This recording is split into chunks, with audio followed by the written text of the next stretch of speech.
The bomber climbed like it was dragging the entire war behind it. 4 engines strained against the weight of a secret payload packed into the empty belly where a crew once lived and worked. In the cockpit, 2 men watched the needles, listened to the vibration, and tried not to imagine what was sitting a few feet beneath their boots tons of high explosive, wired into a crude electrical heartbeat. At the appointed moment, one of them reached for a switch panel that did not belong in any normal combat aircraft. This was not a weapon release. This was an arming sequence, a set of steps that turned a worn-out bomber into a flying bomb. The switch clicked. Another followed. A light changed. A system came alive. And then, before either man could even breathe out, the aircraft ceased to be an aircraft at all. A flash tore through metal and flesh. The bomber disappeared into a violent, expanding bloom that looked almost clean from a distance, too bright, too fast, too final. Pieces began to fall out of the sky over the English countryside, spinning end over end, as if the war had reached up and punched a hole through the clouds. It happened in August 1944, over friendly territory, far from German guns. One of the 2 men in that cockpit was Joseph P. Kennedy, Jr., the eldest son of an ambitious American political family, the older brother of a future president. He had already finished dangerous combat work and could have gone home with his record intact. Instead, he volunteered for a mission that promised to end the war sooner with a new kind of weapon. What follows is not just the story of one fatal flight. It is the story of desperation disguised as innovation of how the Allies tried to smash targets that conventional bombing could not crack by inventing a crude ancestor of the modern drone strike. It is a story about engineers and airmen forcing the future into existence with wire, radio, and luck. And it is a story about how the first steps into remote warfare were soaked in the same old currency of war: fear, error, and sudden death. To understand why anyone would climb into a bomber rigged to explode, the clock has to rewind to the summer of 1944, when the air war over Europe had reached a strange, exhausted peak. The Allies had air superiority in more and more places, but superiority did not automatically mean control. Germany was building and hiding weapons inside concrete. U-boat pens and fortified sites resisted even heavy bombs. And in the skies over Britain, a new terror had begun to arrive with a buzzing engine note and a blunt, mechanical certainty. The V-1 flying bomb was not a plane in the way a pilot understood a plane. It was a missile with wings, a robot with a pulse jet, a weapon that did not care about fear or fatigue. It crossed the channel in waves, and when it hit London and other targets, it did not ask permission from air superiority. It simply arrived. To stop it, fighters chased it like hunting dogs, sometimes shooting it, sometimes tipping it, sometimes exploding with it when they got too close. The V-1 was a warning from the future. The enemy could attack without risking a pilot. The V-2 was worse, not because it was bigger, but because it arrived without warning. There was no siren, no engine note to hear, no chance to intercept. It came out of the sky at terrifying speed and punished the ground for the sins of the air. The Germans were also building fixed sites meant to fire new weapon structures buried in earth and reinforced with concrete so thick that even the best bombing could struggle to break them. Some of those sites could be hit by specialized bombs, by repeated attacks, by luck. But luck was not a strategy, and every week those structures stayed alive was another week of civilians dying far behind the lines. So the question that kept appearing in briefings and engineering shops was brutally simple. How do you destroy a target that won't die? One answer was to make the bomb so large and so precisely delivered that nothing could resist it. If normal bombing could not guarantee a direct hit, then perhaps the solution was to turn the entire aircraft into the weapon guide it into the target, and detonate it with the force of a small earthquake. It sounded insane, because it was. But war has a way of making insane ideas sound practical. The Americans had already played with remote-controlled aircraft in limited ways, and the Germans had experimented with guided weapons of their own. The technology was primitive, fragile, and easy to disrupt. There was no satellite guidance, no computer autopilot, the way a modern viewer might imagine it. There was radio, there were crude control systems, there were cameras that could barely be trusted to show anything useful in a vibrating cockpit. Yet the idea would not go away, because the targets would not go away. So a program took shape under different names and branches efforts that are remembered today as Operation Aphrodite and its closely related naval counterpart, often associated with assault drones. The concept was chilling. Take old bombers that had survived their tours, aircraft that were worn, patched, and no longer worth risking a full crew in combat. Strip them down to reduce weight, remove armor, remove guns, remove anything not needed to keep the airframe stable long enough to reach a target. Then fill the empty spaces with explosive thousands upon thousands of pounds of it wired to a detonation system. The aircraft would take off with a minimal crew, usually 2 men. They would climb to altitude, arm the explosive, set the aircraft on course, and bail out over friendly territory. Then another aircraft, flying nearby, would take control by radio and guide the empty bomber into a fortified target like a piloted missile. In the clean language of paperwork, it was efficient. In the lived reality of airmen, it was a manned bomb that asked its pilots to gamble their lives during the most dangerous phase of any explosion, the moment you arm it. It also demanded something else that war always demands: volunteers. Some of the men who volunteered were not reckless. Many were experienced. They understood exactly what they were doing, which was why their decision carried a certain weight. They knew how often a bomber went wrong for reasons no one could fully predict. A loose wire, a fuel vapor, a spark, a vibration, a human mistake. Now imagine those same small failures with a payload that was not simply bombs, but a single massive explosive charge integrated into the aircraft itself. Every crew chief who walked around one of those converted bombers could feel the difference. A normal bomber, even loaded, felt like a machine meant to fly and fight. This felt like a coffin that could take off. The engineering teams did what they could. They tried to make the arming sequence safe.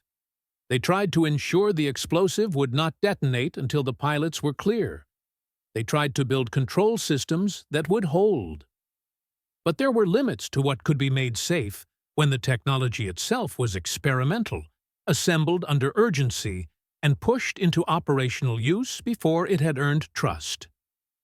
In this world of half-built futures, Joseph P. Kennedy Jr. arrived with a profile that made his presence feel symbolic. He was not just another lieutenant. He was the kind of officer everyone knew about, even if they pretended they didn't. The eldest son of Joseph P. Kennedy Sr. had grown up under the shadow of expectation, the sort of expectation that doesn't politely stay in the background. He was smart, confident, and ambitious. He had already flown combat missions in a dangerous theater, and had the kind of record that could have sent him home as a success. But the Kennedy name did not reward the idea of enough. For Joseph Jr., ending his war quietly could feel like a defeat. He wanted to do something that mattered, something that would stand out, something that sounded like destiny when told later. The drone bomber program offered exactly that, an operation wrapped in secrecy and moral clarity. If this weapon worked, it could destroy hardened targets, save Allied lives, and shorten the war. And if it failed, the failure could be buried under the same secrecy that created it. Volunteering for such a mission was not simply bravery, It was a kind of wager with history. The mission assigned to Kennedy and his co-pilot, Lieutenant Wilford J. Willey, was planned as one of those wagers. The aircraft was a converted heavy bomber and American machine transformed into a guided missile. The payload was enormous, loaded with explosive meant to pulverize a fortified target that had resisted other methods. The targets set for these missions often involved the most stubborn structures in the German war machine. Sites tied to the V-weapons program, hardened emplacements, and other heavily protected positions that seemed to mock conventional air power. On the day of Kennedy's flight, the airfield in England woke before dawn, the way airfields always did in wartime. Lights low, voices quiet, engines coughing into life like animals reluctant to wake. Ground crews moved around the aircraft with an unusual care. With a normal bomber, there was always fear, but it was a familiar fear. With this aircraft, the fear felt closer, like touching live electrical wire through thin gloves. 2 men climbed into the cockpit. 2 men, because the program demanded the smallest possible human footprint. Every extra body was an extra death if something went wrong. As the bomber rolled and lifted into the English morning, it looked almost ordinary from a distance. That was part of what made it so unsettling. A passerby could watch it climb and never know it was a bomb with wings, carrying enough explosive to erase a building, a bunker, a section of coastline. Kennedy and Willey flew it away from the airfield and began the careful transition from aircraft to weapon. They climbed to a few thousand feet, keeping the machine stable, keeping it predictable. Around them, other aircraft flew in support chase planes and control aircraft that would take over once the crew bailed out. Those support crews were part of the experiment too. They would be the hands that guided the weapon to its target, staring at crude camera images and instrument feeds, fighting radio interference, vibration, and the lag of early remote control. The plan required everything to happen in the right order. The bomber had to be flown smoothly. The explosives had to be armed at the right time. The autopilot and radio control systems had to be ready.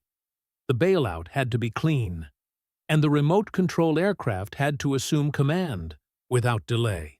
It was a ballet performed on a tightrope over fire.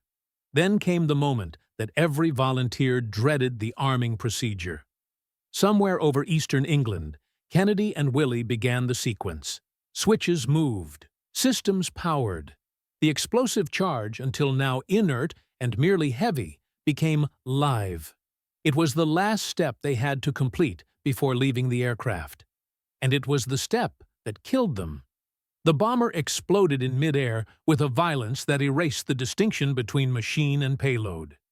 There was no time for a mayday that mattered. No time for a parachute. No dramatic ditching or crash landing. One moment, there was a heavy bomber in the sky. The next, there was a growing cloud and falling debris over fields and villages. People on the ground saw it and did not immediately understand what they had witnessed. A bomber exploding over England was not impossible. Accidents happened, fuel fires happened, mid-air collisions happened, but this was different. This was a detonation, not a breakup. The sound arrived after the flash, a rolling concussion that made windows tremble and heads turn. Pieces of aircraft fell in a wide pattern. In some places, wreckage burned. In others, it simply lay torn open, like the remains of something that had been alive. The support aircraft, watching from nearby, could do nothing but circle and stare. They had just watched 2 men die in a weapon that was supposed to be flown only long enough for them to escape. In the aftermath, questions began the way they always do after a disaster. What caused it? Was it an electrical failure? A premature trigger? A short in the arming circuit? A stray signal? A human mistake? The very nature of the program made certainty hard. The system was experimental. The aircraft was a patchwork of modifications. The explosive was immense. The arming sequence involved risks that could never be fully eliminated. Sometimes, a tragedy does not have a single cause. Sometimes, it is the sum of every fragile link in a chain that had no right to hold. What was clear was the outcome. The drone bomber killed its pilots before it could kill the enemy. Kennedy's death landed with a particular kind of force, because his name carried weight even in wartime. The tragedy became both personal and symbolic. Personal, because a family lost its eldest son. Symbolic, because the program itself looked suddenly like a grim parody of progress. Here was a modern war creating a modern weapon, and it could not even survive its own takeoff procedures. But the program did not die with him, not immediately. War rarely allows a clean moral lesson to cancel a project. There were too many fortified targets, too many casualties, too much pressure to find a shortcut to destruction. The Allies kept trying. More converted bombers were prepared. More crews volunteered. More missions launched into a future that would not behave. And those missions produced their own micro-tragedies, small stories that reveal the core truth of the program. Remote control did not remove risk. It simply moved the risk into new, less understood places. There were aircraft that went out, were handed over to remote control, and then refused to obey radio control, failing, autopilot wandering, the bomb becoming a blind animal in the sky. Some drifted off course and crashed harmlessly into the sea. Others came down in the wrong place, creating danger not for German bunkers, but for the countryside the Allies claimed to protect. Even when the bombers reached their targets, accuracy was not guaranteed. A hardened target does not care if a weapon misses by a mile. It cares if it hits. And early guided systems were not yet reliable enough to promise that. The vision behind the program was seductive. A giant, precise impact that would end a threat in one blow. The reality was closer to a gamble with terrible odds. Yet, in the background of these failures, something else was happening. Each mission, even when it failed, taught lessons. Engineers learned about radio interference and control lag. They learned about the limits of camera feeds in vibrating aircraft. They learned that massive explosives inside an airframe created risks that demanded new safety approaches. They learned, in other words, how the future would have to be built. Parallel to these assault drone experiments, other guided weapons began to appear, some more successful, some less. The Allies experimented with radio-guided bombs and other systems that tried to bridge the gap between dumb iron and precision. The Germans, too, had their own guided weapons and late-war technical dreams. The air war had become not just a contest of pilots and machines, but a contest of guidance, of who could make a weapon think just enough to hit what mattered. Kennedy's mission sits at the harsh beginning of that curve, when the technology was crude and the ambition was enormous. It showed, with brutal clarity, that the first step toward remote warfare was not clean, not safe, and not inevitable. It had to be paid for.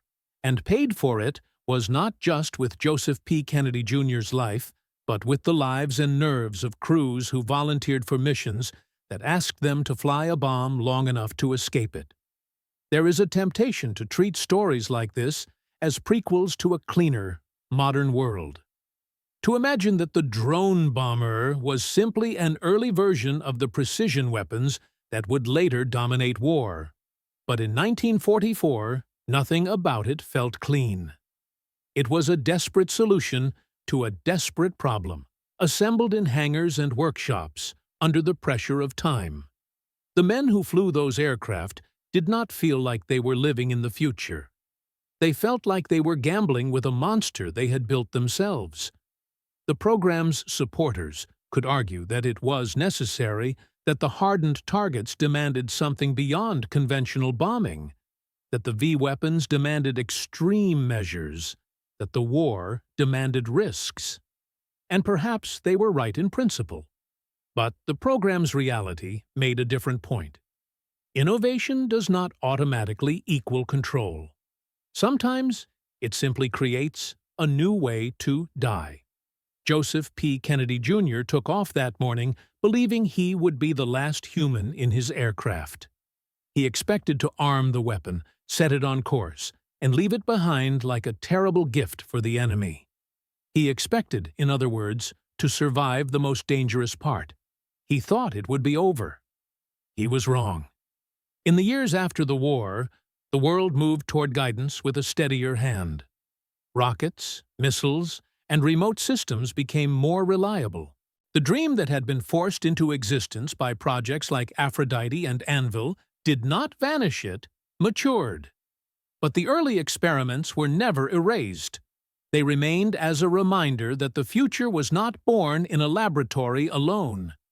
It was born in operational desperation, in cold cockpits, in miswired circuits, and in the sudden silence after a mid-air blast. For the Kennedy family, Joseph's death reshaped a legacy. The eldest son was gone, and history would take a different path with those who remained. For the air war, the mission marked a stark boundary. The moment when the idea of a pilotless strike stopped being theory and became an operational reality, paid for in blood before it ever paid dividends in victory. And for anyone who looks back at 1944 and wonders how modern warfare began, the answer is not only in the famous victories and the iconic aircraft. It is also in the quiet, secret programs, the ones built from fear of what the enemy might unleash next, and from the belief that one perfect blow could end a nightmare. On that August day over England, the nightmare did not end. It simply changed shape.